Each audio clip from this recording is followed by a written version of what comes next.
पाकिस्तान ने एक perfect hand खेला। जो प्लेइंग 11 होती है वो पिच डिटरमिन करती है, और पिच बहुत ही साजगार थी पाकिस्तान के लिए क्योंकि एब्रेसिव थी, खुरदरी जिसको कहते हैं, उसके बाद घास नहीं था और क्रैक्स बहुत सारे थे। बैटिंग पाकिस्तान ने बहुत अच्छी की, बाय द वे लग रहा था शायद 15-20 रन शॉर्ट किए हैं जिस तरह से स्टार्ट लिया था साइम ने और सलमान अली आगा ने, मगर उसके बावजूद स्पिनर्स ने एक दफा जब अपना जलवा दिखाया तो फिर उन्होंने कंप्लीट डोमिनेशन दिखाया। ऑस्ट्रेलिया के जो यंग प्लेयर्स हैं, 3 कैप्स आज उन्होंने अवार्ड की, खासतौर पे उन प्लेयर्स को, खैर रेनशॉ तो पहले खेल चुके हैं, मगर 2 ऐसे प्लेयर्स थे जिन्होंने बीबीएल में अच्छी परफॉर्मेंस की और उनको एक तरह से तोहफा दिया गया। बट पता यही चलता है कि इन पिचेस के ऊपर जब तक आपका एक्सपीरियंस नहीं होगा और जब तक ट्रेविस हेड चलेंगे नहीं, तब तक मामला ठंडा गर्म रहेगा। सो पाकिस्तान एक की 2-3 चीजें अच्छी हुई। एक तो सलमान अली आगा जो हैं उन्होंने नंबर 3 पे बैटिंग की, जो कि मेरे ख्याल से परफेक्ट है उनके लिए क्योंकि उसमें क्लैरिटी है, उसमें प्रेशर नहीं होता। जब वो 5 या 6 नंबर पे खेलते हैं, विकेट्स गिरी होती हैं, तो फिर एक कप्तानी का भी एंगल आ जाता है कि मैं अगर आउट हो गया, मैंने इसको लीड करना है इस इनिंग्स को, तो उसमें फिर एक तरह से कंफ्यूजन सा हो जाता है। सो एक तो उनको ये नंबर बिल्कुल सूट करता है और उनके नंबर्स भी अच्छे हैं, करीबन 40 की एवरेज है नंबर 3 पे T20s में।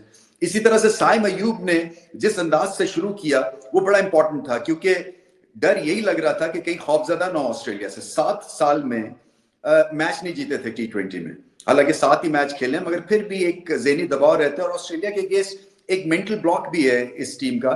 बट अच्छी बात यह कि खुल के खेले और इंटेंसिटी दिखी और हर चीज ठीक हुई। अबरार के आउटस्टैंडिंग दिन था बॉल के साथ, स्ट्रेट बॉल करते हैं विकेट टू विकेट और उसमें वेरिएशन है, गुगली जब करते हैं उसमें फ्लाइट करते हैं और तेज बॉल जब करते हैं वो भी विकेटों के बीच में करते हैं। इसी तरह से नवाज एक, जैसे हमें पता है कि अच्छे ऑलराउंडर हैं, खासतौर पे बॉलर बहुत अच्छे हो गए हैं वो। शादाब का बुरा दिन नहीं था बॉल के साथ, उन्होंने भी एक विकेट ली। सो पाकिस्तान के पास एक बहुत बड़ा और वाइड स्प्रेड है स्पिनर्स का और हर कोई मुख्तलिफ है। अभी तो तारिक को नहीं खिलाया है, तो मुझे ऐसा लगता है कि तारिक को सीधा भारत के अगेंस्ट ही खिलाएंगे क्योंकि वो एक नॉवेल्टी है, पहले देखा नहीं है, एक लंबा पॉज है और मैं समझता हूं कि वो मैच विनर बन सकते हैं पाकिस्तान के लिए। सो बहुत जबरदस्त कंपटीशन है प्लेसेस के लिए in the playing 11 spin department में खास तौर पे।